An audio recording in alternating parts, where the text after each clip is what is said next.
Um 747 mergulha em direção ao Oceano Pacífico. As pessoas pulavam dos assentos como pipocas. Motores 1, 2 e 3 perderam o empuxo. Aquele avião estava totalmente fora de controle. Ele ia cair, sim. Em 2 minutos, o voo 006 da China Airlines mergulha 10 quilômetros por entre as nuvens. Velocidade do ar 270, 280, 290. O avião começa a se despedaçar à medida que mergulha em espiral para o mar.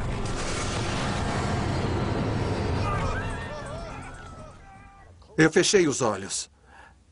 Achei que fosse o fim. Altitude 4.500 metros. 3.600. 3.000. Emergência! Emergência!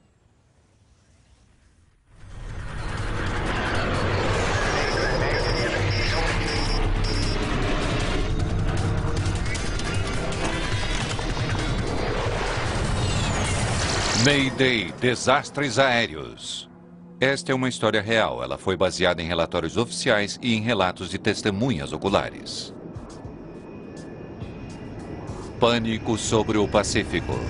Dia 19 de fevereiro de 1985, o voo da China Airlines atravessa o Pacífico a caminho de Los Angeles. A 12 mil metros já está quase amanhecendo. Para os passageiros e a tripulação a bordo, já passa da meia-noite. Uma tripulação de 2 homens está responsável pelo avião à medida que ele plana sobre o oceano, guiado pelo piloto automático. A principal tripulação tira várias horas no meio da viagem para repouso. Assim, eles estarão descansados quando aterrissarem. Mas o capitão Myung-ho não dormiu. Bom dia. Embora ainda não esteja oficialmente de serviço, o capitão Ho volta para a cabine. Vim fazer companhia. O capitão não é o único que está acordado. Os amigos Seung-San Kenyu e Alex Snow têm uma coisa para comemorar. Eu me sinto na primeira classe. É o aniversário de 30 anos de Seung-San. Foi o aniversário mais longo que eu já tive. Por causa do fuso, eu ganhei mais 12 horas. Estávamos tomando champanhe, comemorando a 12 mil metros no ar. Sabe, a maioria das pessoas não faz isso. Bill Peacock está na primeira classe. Ele viaja pelo mundo todo a serviço do governo americano. Não havia nada de especial. Era um voo de rotina, eu estava sentado num lugar muito confortável e estava ali lendo alguns livros. Depois eu dormi.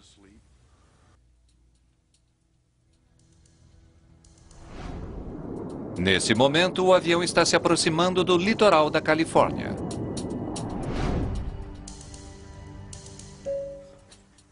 Bom dia, senhoras e senhores. Dentro de poucos minutos serviremos o café da manhã.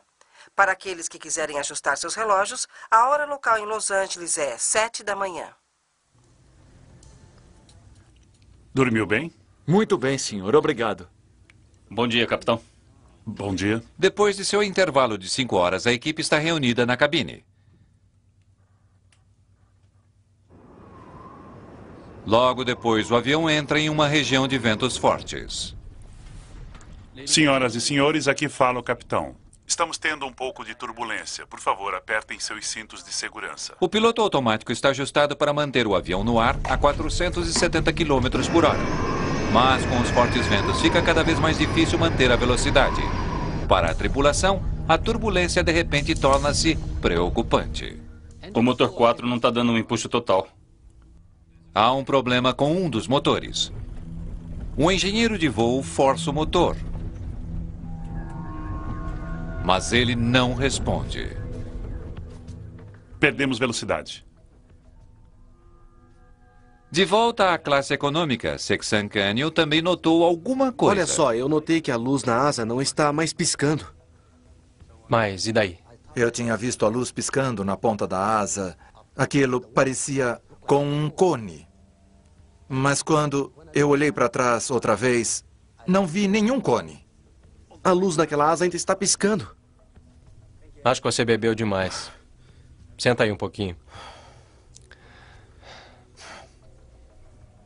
Na cabine, a estranha situação de repente fica muito pior. O motor 4 está em chamas. Os 4 motores param completamente de funcionar. Olhe os procedimentos do motor. Estabeleça uma altitude de cruzeiro para os 3 motores. O problema com o 4º motor não é uma surpresa tão grande. Na verificação pré-voo, o Capitão Ho é informado que uma equipe de reparos havia trabalhado naquele motor antes do voo. Talvez o motor já não estivesse funcionando de maneira adequada. Fizeram alguns reparos no motor 4 antes de partirmos? Sim, senhor. Talvez seja isso. Sem o 4º motor, o avião continua a diminuir a velocidade. Velocidade no ar, 240. Chame o centro de Auckland e solicite uma altitude mais baixa. Centro Auckland. Aqui é o Dynasty 006, pedindo permissão para uma nova altitude. Dynasty 006, aguarde.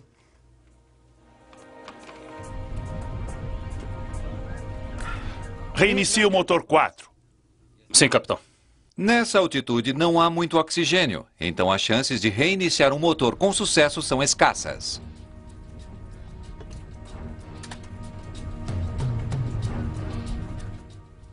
Sem resposta, capitão.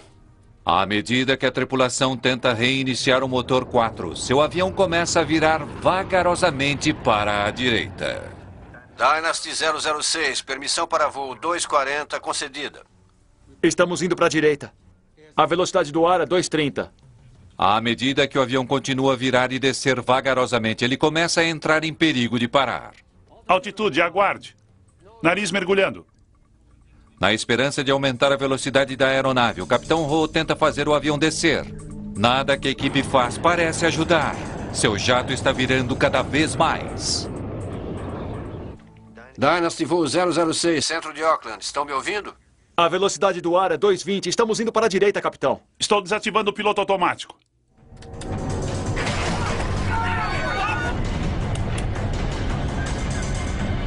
Pela primeira vez, o Capitão Ho assume o controle manual do avião. Cintos de segurança! Ele luta com os controles, mas o avião entrou em um espesso nevoeiro e ele não consegue ver o horizonte para tentar manter o jato nivelado. Perdi a ADI. A ADI não está funcionando. Saiu dos limites. Minutos após o 4º motor ter parado de funcionar, o avião da China Airlines de repente para e começa a cair.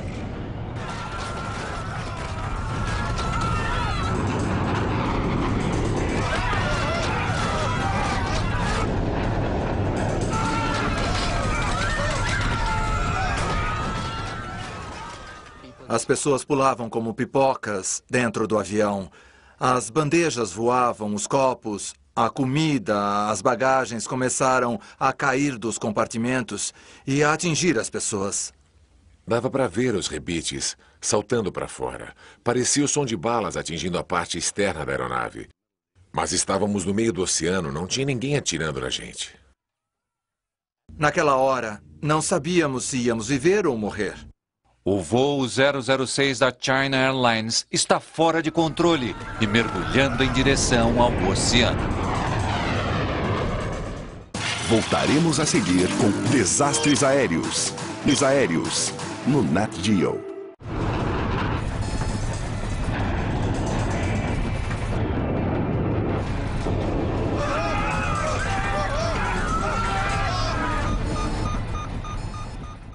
Dynasty 006, aqui fala o centro de Auckland. Estão me ouvindo? A tripulação está assustada por causa do comportamento bizarro de seu avião.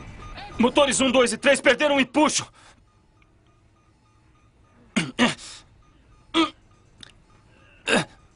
Não respondem, capitão. Dynasty 006, aqui fala o centro de Auckland. Estão me ouvindo? Velocidade do ar, 270. 280. 290. 006, aqui fala o centro de Auckland. Estão me ouvindo? Lutando contra os movimentos violentos do avião, o engenheiro de voo tenta mais uma vez reiniciar o 4º motor.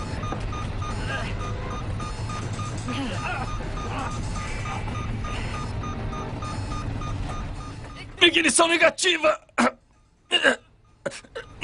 As forças G são tão poderosas que o engenheiro de voo fica preso ao painel de controle. Dynasty 006, aqui fala o centro de Auckland. Estão me ouvindo? Vejam isso. Em Auckland, o controlador de tráfego aéreo vê a descida repentina do avião. Em uma questão de segundos, o avião cai quase 3.000 metros. Altitude 370, 360, 350. Na cabine, as forças G estão agindo violentamente.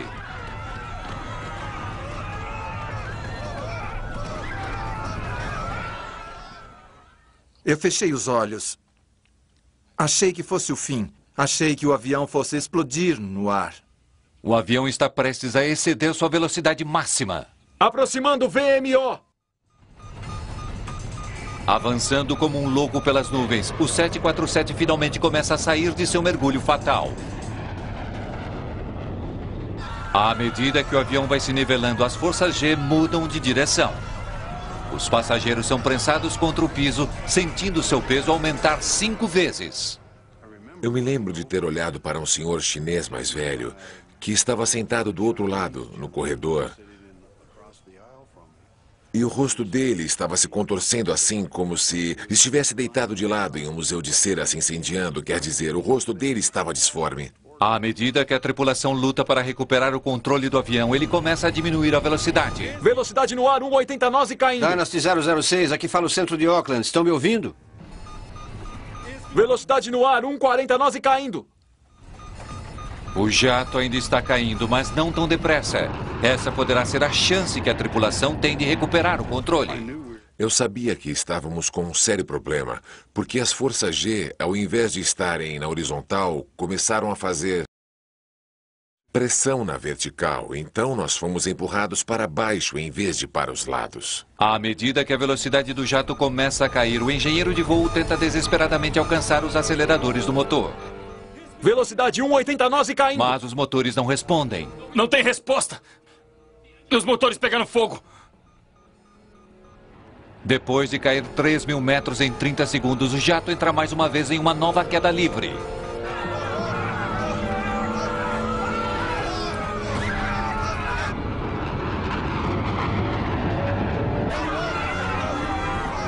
A mudança é drástica. Mais uma vez, os passageiros se sentem empurrados para o nariz do avião. O avião estava totalmente fora de controle. Ele ia cair, sim. Tinha muitas coisas escorregando e voando lá dentro. A gente era jogado de um lado para outro, então era como estar num barco cujo leme estava quebrado e que, portanto, ficava à mercê das ondas. Um horror.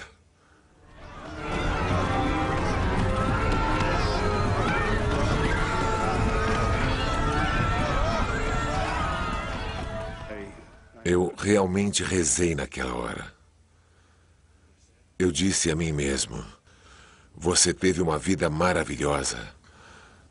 E agora é o fim. Estou pronto. Altitude 250.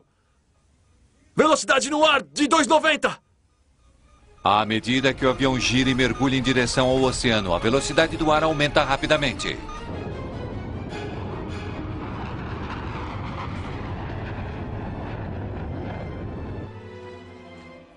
Dynasty 006, aqui fala o centro de Enquanto a tripulação luta para controlar o avião, 6 chamadas do controle de tráfego aéreo não são respondidas. A força do mergulho arranca as portas do trem de pouso do avião. Em menos de 1 minuto, o avião cai 6 quilômetros. Segura! Segura as minhas mãos! Eu disse a ele, eu te amo, cara, eu te amo. E dissemos adeus às nossas esposas. E ele disse algo sobre um pertence que queria que todos os seus pertences ficassem com a esposa. E foi aí que começamos a empurrar nossos assentos para perto um do outro. Altitude 4.500 metros. Sem linha do horizonte visível, o Capitão Ho não sabe qual é o caminho para cima. Passamos a VMO. Sem referência, ele não consegue evitar que o avião gire. Emergência! Emergência! Depois de mergulhar às cegas por milhares de metros, o avião finalmente sai da nuvem. Quando o avião começou a cair, parecia que a gente tinha lente de aumento e que estávamos olhando através dela. E de repente aquele oceano estava se aproximando mais e cada vez mais depressa. Foi incrível. Achamos que íamos morrer. Altitude 3.600 metros! À medida que luta para controlar o avião, o Capitão Ho tem apenas 30 segundos antes que a aeronave mergulhe no oceano.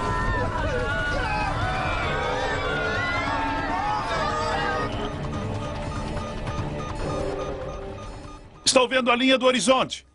Altitude 1.000 metros! Pela primeira vez desde o começo da trágica descida da aeronave, o capitão consegue ver a linha do horizonte como uma referência para poder nivelar o avião.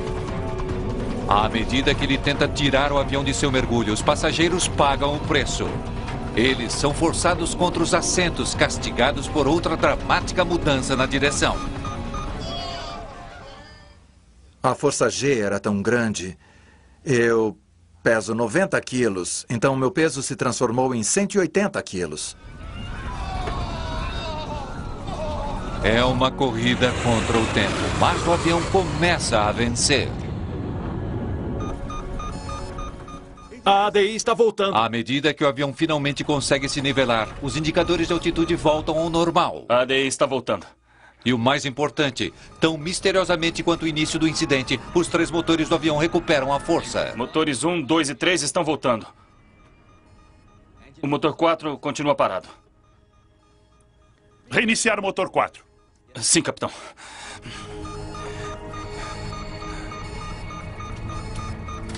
Mais uma vez, o engenheiro de voo tenta reiniciar o 4º motor. E dessa vez... Motor 4 reiniciado. Pela primeira vez em minutos, o avião está sob controle. Eles salvaram o avião. Tiraram a aeronave de seu mergulho e a manobraram numa altitude de 2.800 metros. Eles conseguiram sair das nuvens a 3.000 metros e deixaram o avião completamente estável a 2.800 metros. Foram muito competentes. Senhoras e senhores, aqui fala o capitão.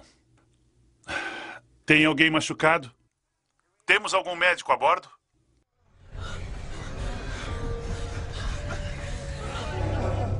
Um senhor sentado atrás de mim estava banhado em sangue porque havia sido atingido. Então continuamos voando e depois percebi que as pessoas estavam quietas. Realmente era um silêncio só. Ninguém falava muito. Se falassem era cochichando, porque ainda não sabíamos se iríamos viver ou morrer. O Dynasty 006 havia saído da tela, mas agora ele voltou. O novo controlador, Brian Campbell, assume o controle do Dynasty 006. Dynasty 006, aqui é o centro de Auckland. Estão me ouvindo? Estão conseguindo pilotar o avião? 006, estamos com incêndio. Nós... emergência. Estamos a 1.800 metros. Entendido, entendido. Temos o contato no radar. Centro de Auckland. Dynasty 006. Agora estamos conseguindo controlar a aeronave. Entendido, entendido. Menos de 10 minutos após o início de seus problemas, tudo parece ter voltado ao normal. Pedido aos vetores de radares para retornar ao curso. Eu não podia fazer nada para ajudar. Ele era o piloto e estava pilotando o avião. Eu dei a ele uma altitude para onde ele podia ir, um destino, mas me parece que ele já havia retomado o controle da aeronave. Dynasty 006, aqui fala o centro de Auckland. Estão declarando emergência. Vocês querem ir para o aeroporto de São Francisco? Negativo, centro de Auckland. As condições estão normais. Iremos para Los Angeles. O controle de tráfego aéreo orienta o avião a subir para 10.500 metros, mas um novo problema logo surgirá. Entendido, centro de Auckland. Capitão, nosso trem de pouso está baixado e travado. Consegue fazê-lo subir? Negativo. O fluido hidráulico no sistema 1 está vazio. Por alguma razão, o trem de pouso do avião desceu. O fluido hidráulico que controla essa engrenagem e muitas outras peças do avião está vazando. Centro de Auckland, aqui é o Dynasty 006, pedindo permissão para manter o nível de voo a 270. Dynasty 006, aqui fala o centro de Auckland. Tem alguém ferido? Aguarde, centro de Auckland. O senhor está bem? A minha cabeça. Um dos passageiros sofreu graves ferimentos e outros mais têm cortes e machucados. Centro de Auckland, aqui fala o Dynasty 006. Temos pelo menos 2 feridos a bordo. Dynasty 006, aqui fala o centro de Auckland. Estão declarando emergência, querem ir para o aeroporto de São Francisco? Aguarde, centro de Auckland.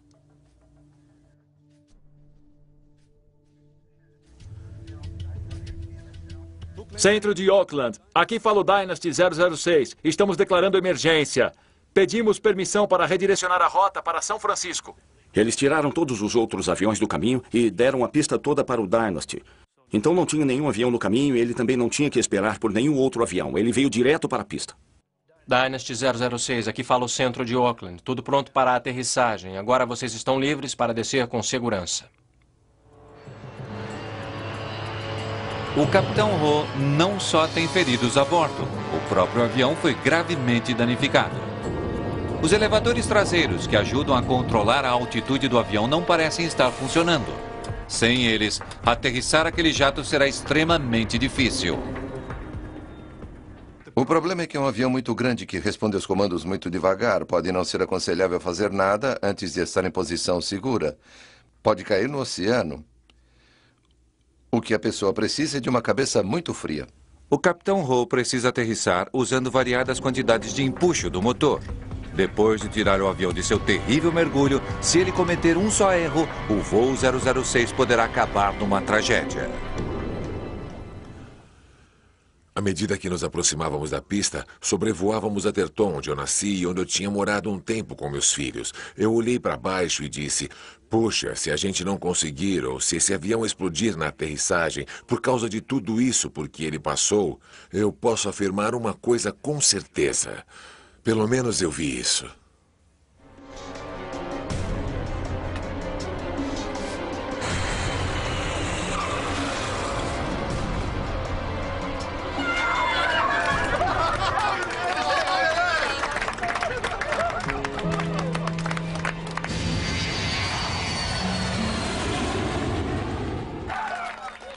Mas ele fez uma das melhores aterrissagens que eu já tinha visto. Foi realmente perfeita a aterrissagem.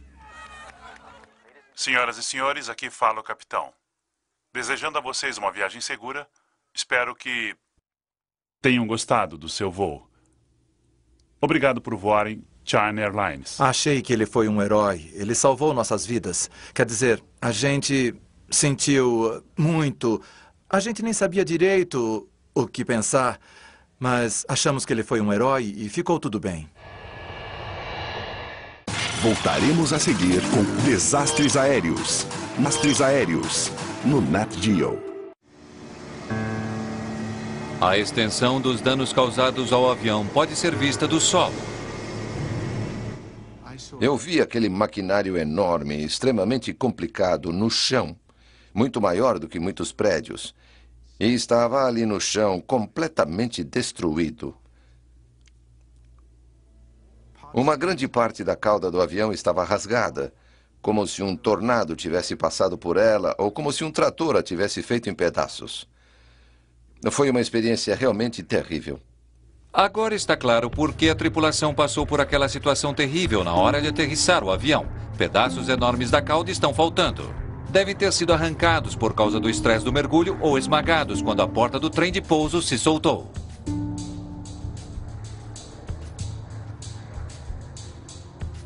Se o dano tivesse sido mais grave, a tripulação não poderia ter sido capaz de recuperar o controle de seu jato. 24 passageiros tiveram ferimentos leves. Apenas um precisou ser hospitalizado, mas logo ele foi liberado. Um novo desastre foi evitado. Mas afinal, o que houve de errado? A NTSB chega no mesmo dia e começa a sua investigação. O gravador de vozes da cabine é mandado para Washington, mas ele foi projetado para regravar a cada 30 minutos. Nada do que aconteceu na cabine durante o terrível mergulho do céu permaneceu registrado. Sem o gravador de vozes da cabine, tivemos que refazer o cenário e ouvir como eles interpretaram os eventos que estavam ocorrendo na cabine da melhor maneira que pudemos, com os dados que estavam disponíveis. A atividade dos instrumentos do avião durante o voo foi registrada pelo gravador de dados do voo. Porém, mais uma vez, a equipe enfrenta um problema. O gravador de dados do voo vivenciou um estresse sem precedentes durante o mergulho da aeronave. Houve interrupções elétricas também que resultaram em falhas nas gravações. A informação FDR terá que ser recuperada usando técnicas de reconstrução bastante trabalhosas. É um início de investigação frustrante. Os investigadores começam com o que eles têm. Os passageiros e a tripulação dizem que pouco antes da falha do quarto motor do avião, ele começou a vivenciar uma turbulência inesperada. Teria essa turbulência feito o motor falhar? O mapeamento do clima feito por satélite revela que, sem dúvida, houve uma turbulência sobre o Pacífico, mas que não foi tão grave a ponto de fazer o motor parar. Os 4 motores do jato são testados e estudados. Mesmo depois de seu terrível mergulho, foi verificado que eles estavam em perfeita ordem. Porém, dado o histórico de mau funcionamento do quarto motor, ele recebe uma atenção especial. Houve uma anomalia com um dos motores.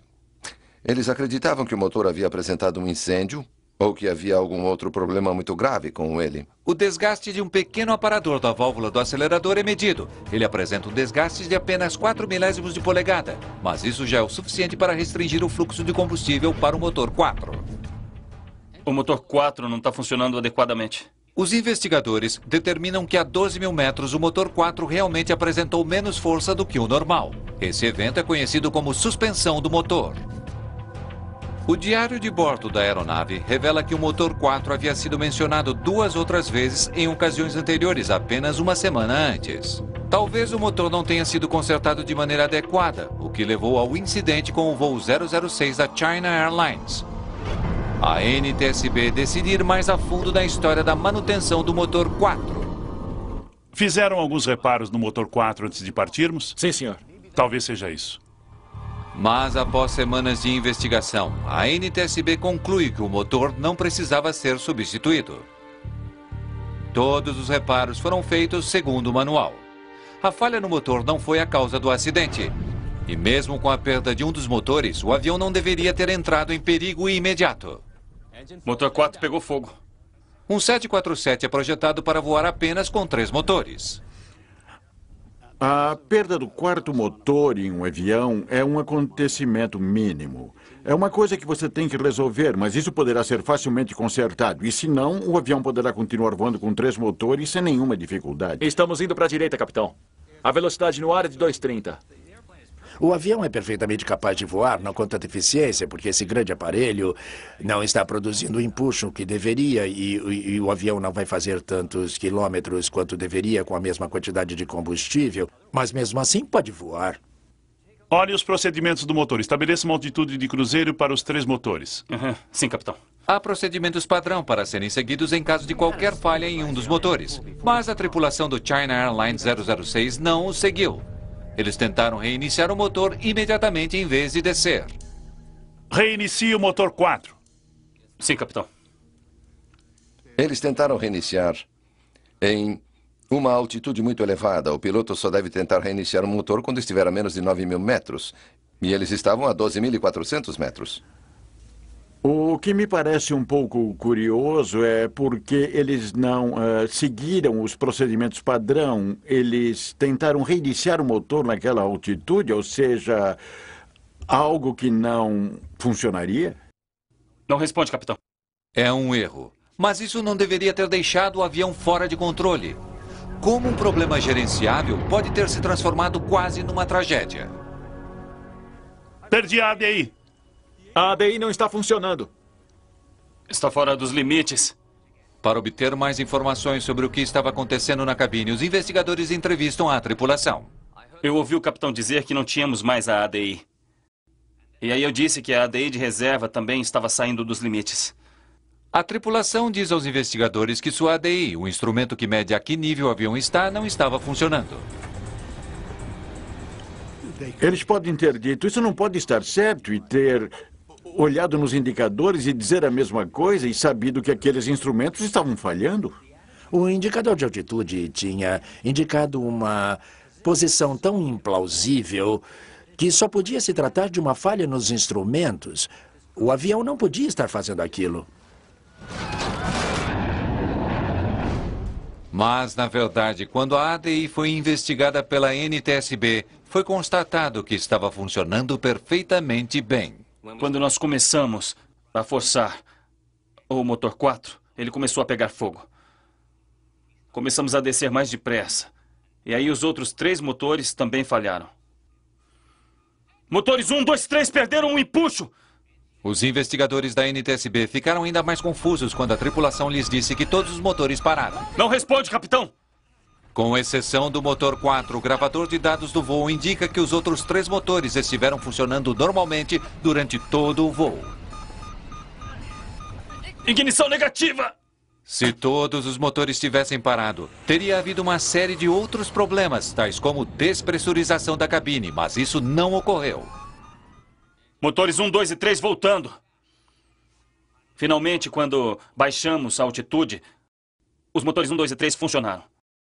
E aí pudemos tentar reiniciar o motor 4. Motor 4 reiniciado.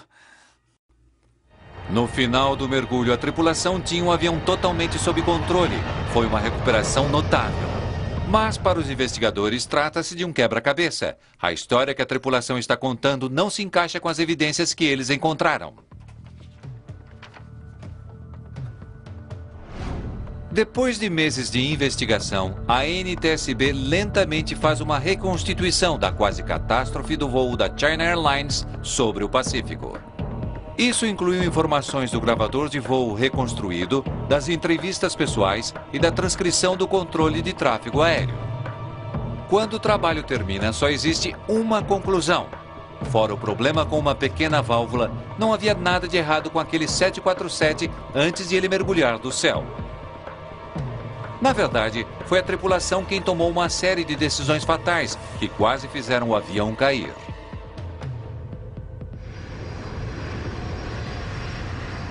Logo após as 10 horas, horário do Pacífico, o motor 4 começa a perder o empuxo. O motor 4 está perdendo o empuxo. O engenheiro de voo luta para resolver o problema. Mas os investigadores descobrem que ele não segue os passos básicos que devia ter seguido. Ele deixa a válvula de escape de ar do motor ligada. Essa válvula capta o ar gerado pelo motor para ajudar a resfriar o avião. Quando o motor não está funcionando adequadamente, essa válvula deve ser fechada para que o motor possa usar todo o ar disponível para reiniciar. É meio estranho o fato de que o engenheiro de voo não tenha fechado a válvula de ar. E acho que a razão mais provável para isso é que ele não esperava receber ordens para reiniciar o motor a 12.300 metros de altura. Então, quando o capitão instruiu para reiniciar o motor, ele ainda não tinha acabado de verificar a lista de checagem. Ele estava fazendo algo que lhe tinham mandado fazer. E foi por isso que não ocorreu a ele fechar a válvula de ar. O resultado final foi que o motor, que normalmente demora para reiniciar, não reiniciou de jeito nenhum. Sem saber, o engenheiro de voo havia iniciado uma bomba relógio. O motor 4 estava aos poucos perdendo sua capacidade de permanecer ligado. Perdemos velocidade. Com mais força de motor na asa esquerda do que na asa direita, o China Airlines começa a tombar para a direita. Para evitar que ele tombasse muito para a direita, o certo seria ter pisado no pedal do leme. Isso teria produzido uma força de giro, por assim dizer, que teria superado o desequilíbrio dos motores. Mas em vez de ajustar o leme, o Capitão Ho continua a deixar o piloto automático controlar o avião. O piloto automático não foi projetado para mover o leme. O piloto automático pode ajustar os ailerões nas asas do avião, mas esses dispositivos não são fortes o suficiente para superar o desequilíbrio que o avião está vivenciando. Sem a ajuda do leme, a virada do avião se torna cada vez mais íngreme. Agora é possível que ele tenha esquecido que o piloto automático não controla o leme. Ele pode ter suposto o tempo todo que o piloto automático só estava tentando pilotar o avião de maneira que o ser humano teria feito. O motor 4 pegou fogo. Os investigadores descobrem que depois de perder a força de seu motor 4, o Capitão Ho continua deixando o piloto automático ligado. Ele não assume o controle completo do avião e não ajusta o leme do avião com o pé esquerdo. Velocidade no ar, 240. Ele não usou o leme para compensar a falta de empuxo no motor. O avião começou a perder velocidade e uma coisa leva a outra e, no final, foi realmente um grande, grave erro humano. A falha em pisar no pedal do leme esquerdo, o que levou às outras coisas. Reinicie o motor 4. Sim, capitão. Em vez de recuperar o controle do avião, a atenção do Capitão Ho parecia estar centralizada apenas no problema do motor. Algo que seu engenheiro de voo poderia ter feito sozinho. Não responde, capitão. A atenção necessária para se pilotar um avião é realmente crítica. Mas isso aconteceu várias vezes na aviação. As tripulações se concentram em um problema no sistema. Nesse caso, o problema do motor. Mas poderia ter sido uma lâmpada ou um mau funcionamento. E se todos estiverem concentrados nesse problema e ninguém estiver pilotando, eles não vão se preparar para o que está acontecendo com o avião. O avião entra em um momento crítico. Ele está prestes a virar e entrar em um mergulho. A NTSB acredita que o capitão estava tão concentrado em seu indicador de velocidade que aparentemente não notou um instrumento diretamente ao seu lado, seu indicador de altitude. Esse instrumento poderia ter lhe dito que o avião estava tombando assustadoramente para a direita. Eles se concentraram em uma parte do fenômeno e perderam o quadro como um todo. E quando isso aconteceu, eles perderam uma parte importante do procedimento em qualquer voo, que é a verificação dos instrumentos de voo. Você olha para os instrumentos principais, um após o outro, e não importa mais nada, precisa analisar todos eles. Durante seu mergulho, o avião atravessa uma nuvem espessa.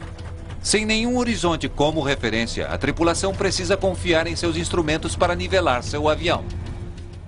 Perdi a ADI. Em vez disso, os investigadores acreditam que tenham ficado espacialmente desorientados e concluíram que seus instrumentos estavam falhando. Eles não acreditavam no que estavam vendo e acharam que tinham perdido seus instrumentos de altitude. Mas isso não tinha acontecido. O avião estava de fato embarcando em uma manobra acrobática. A razão mais provável dos 3 membros da tripulação terem acreditado em algo tão improvável quanto o mau funcionamento conjunto de todos os indicadores de altitude é que a maneira como eles estavam funcionando era tão inesperada e estranha que eles não pareciam corresponder a nenhuma manobra possível que o avião pudesse estar fazendo. O avião tinha, na verdade, girado de ponta cabeça e entrado em mergulho vertical, e isso é uma coisa que um 747 normalmente não faz. À medida que o avião mergulha rumo ao oceano, outro lapso crítico de julgamento ocorre. A ADI de plantão estava fora dos limites. Eu tentei reiniciar. Durante as entrevistas, o engenheiro de voo disse à NTSB que todos os 3 motores do avião tinham falhado. Começamos a descer mais depressa e os motores 1, 2 e 3 também falharam. Mas o gravador de dados do voo mostra que, de fato, eles ainda estavam funcionando. No calor da crise, o engenheiro cometeu um erro enorme. Motores 1, 2 e 3 perderam o empuxo! A investigação revelou que, à medida que o avião caía, o empuxo em cada motor começou de fato a ser reduzido dramaticamente. Mas a causa não era um problema no motor. Os aceleradores dos motores tinham sido baixados para inativo em uma tentativa de diminuir a furiosa queda do jato. Foi uma coisa que o engenheiro não viu no caos do mergulho. Dá para entender por que o engenheiro de voo deve ter ficado confuso com a situação, já que ele não viu o capitão deixar os motores no inativo. Com toda razão, ele deve ter suposto que o fato de o motor estar em estado inativo era um problema e não algo intencional. Os investigadores também acreditam saber por que os motores não responderam à tripulação quando o engenheiro tentou dar força total a eles. As baixas temperaturas a 9.000 metros teriam impedido que eles respondessem rapidamente. Não responde, capitão! Mas no calor do momento, o engenheiro pode ter tomado aquela resposta lenta como um outro indicador de que eles estavam falhando.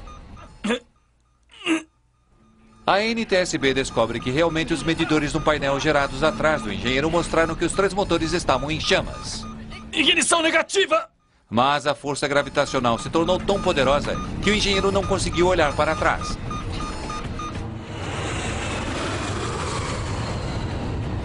Depois de meses de um trabalho árduo, os investigadores da NTSB acreditam que entenderam o que aconteceu dentro da cabine do China Airlines 006. Mas o que eles não entendem é o motivo.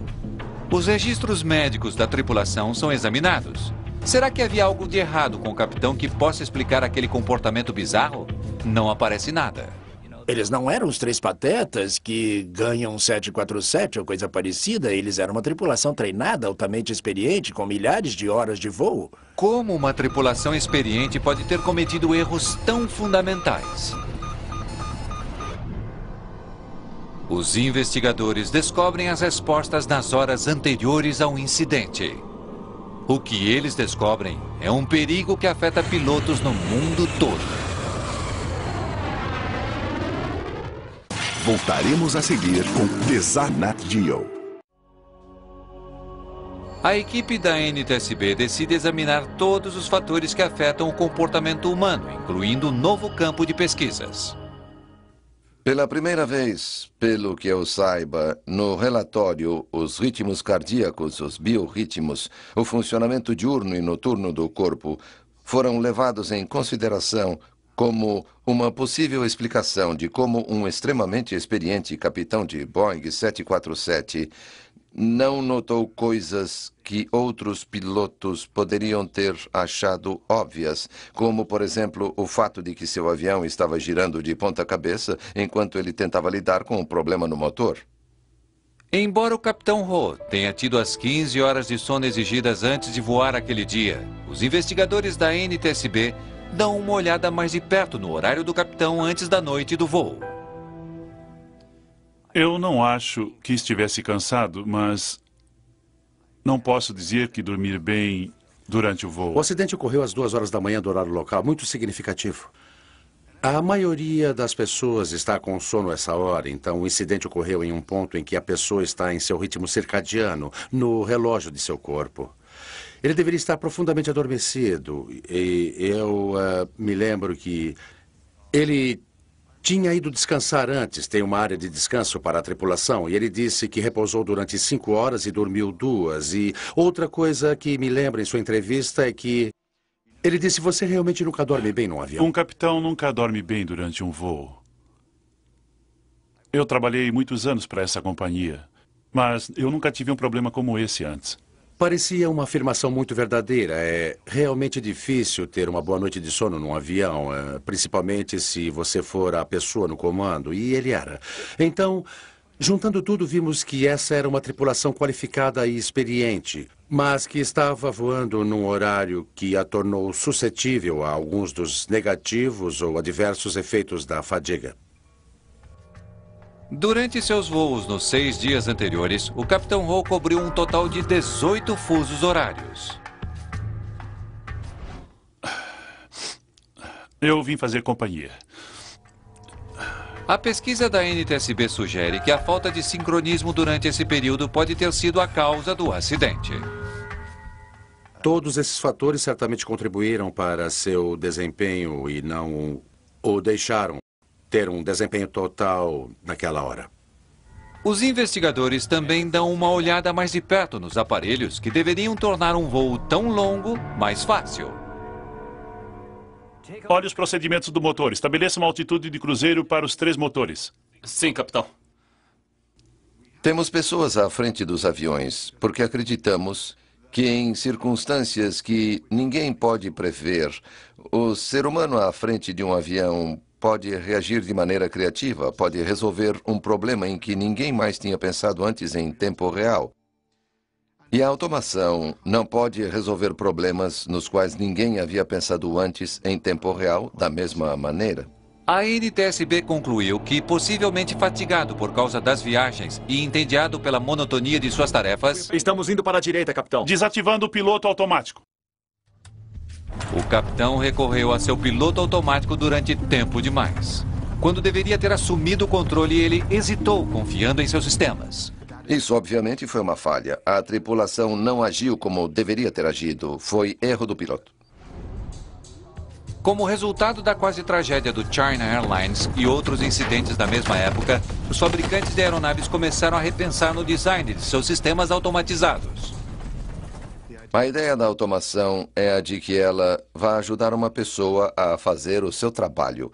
Ela vai ajudar um ser humano a pegar um avião num portão e levá-lo ao portão do outro lado, e vai ajudá-lo em seu caminho. A Boeing fez uso desse incidente em particular para dizer: ainda queremos que a tripulação tenha autoridade total para que eles possam mover os controles até onde for possível eles serem movidos e de gerenciar o avião, porque é melhor fazer do que restringir a autoridade do piloto e depois fazê-lo pensar se ele estava comandando ou se era o computador quem estava no comando.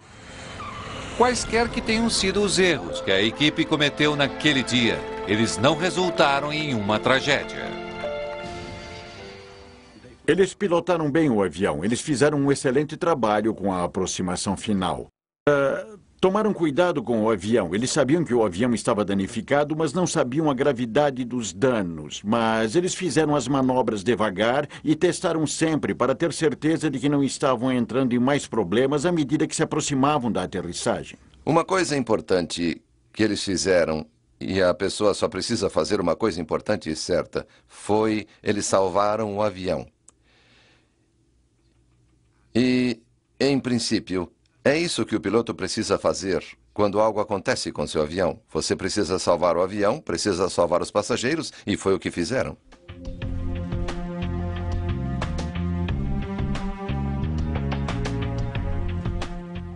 Como eu posso esquecer uma coisa assim, que eu sobrevivi? É difícil esquecer que eu tive muita sorte e que aquela ainda não era a minha hora.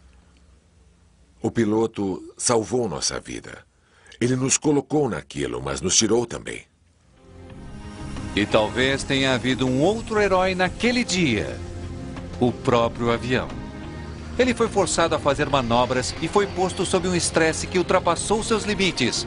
Mas ainda assim, a aeronave sobreviveu e aterrissou em segurança. Versão brasileira: Centauro.